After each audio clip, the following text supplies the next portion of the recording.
तो चलिए शुरू करते हैं। हम लोग फिर से लेकर आए हैं KVS मैदान के कुछ इम्पोर्टेंट प्रश्न।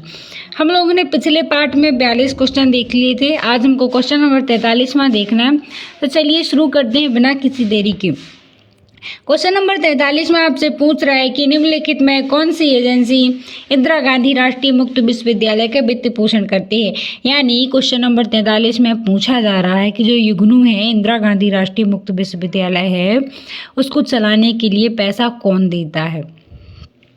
ठीक है, तो आपका राइट आंसर हो जाएगा बी, मानव संसाधन विकास मंत्रालय।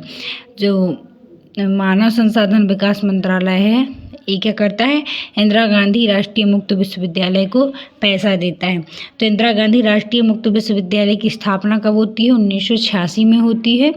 जिसको चलाने के लिए जिसका वित्त पोषण कौन करता है, तो मानव संसाधन विकास मंत्रालय यानी केंद्र सरकार।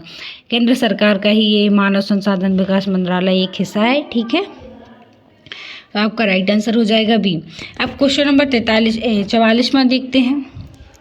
क्वेश्चन नंबर 44वां आपसे पूछ रहा है कि निम्नलिखित में से कौन सा विश्वविद्यालय स्वयं के चैनल के माध्यम से इंटरैक्टिव शिक्षा कार्यक्रमों का प्रसारण करता है। यानी आपसे पूछा जा रहा है कि ऐसा कौन सा विश्वविद्यालय है जो खुद का टीवी ऑनलाइन चैनल चलाता है और उस पर पढ़ाई के प्रोग्राम दिखाता है, और जिसमें क्या होता है, छात्र सवाल भी पूछ सकते हैं। यानी इंटरैक्टिव, दो तरफा सवाल पूछ भी सकते हैं और आंसर भी दे सकते हैं। ठीक है, ऐसा शिक्षा का कार्यक्रम चलाता है। तो आपसे पूछा जा रहा है कि बताइए वह कौन सा विश्वविद्यालय है जो ये सारी चीज़ें करता है, ऑनलाइन कोर्स चलाता है अपने टीवी में या ऑनलाइन। ठीक है, सारी पढ़ाई की चीज़ें दिखाता है।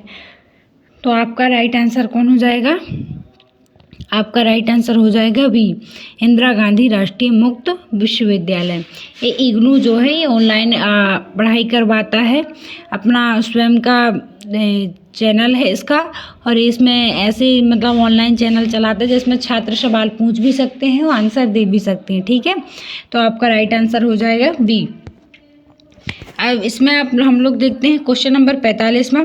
क्वेश्चन नंबर 45 में आपसे पूछा जा रहा है कि निम्नलिखित में से कौन से राज्य में सबसे अधिक विश्वविद्यालय हैं।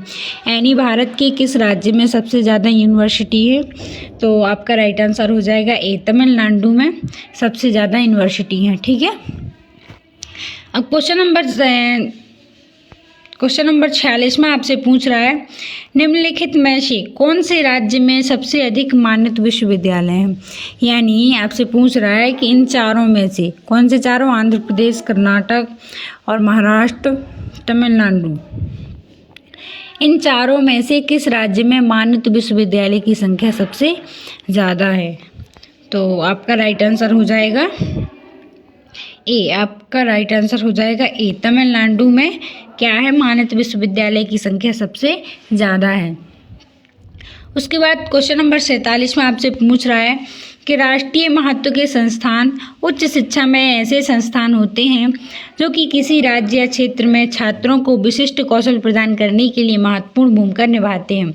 निम्नलिखित में से उनको यह प्रतिष्ठित स्थान कौन प्रदान करता है।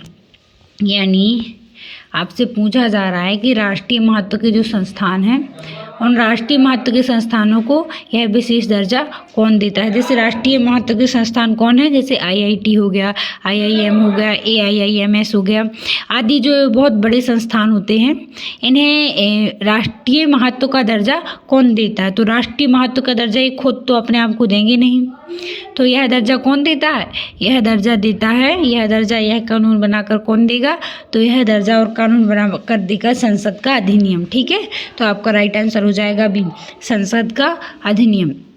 यह दर्जा संसद बनाता है। ठीक है।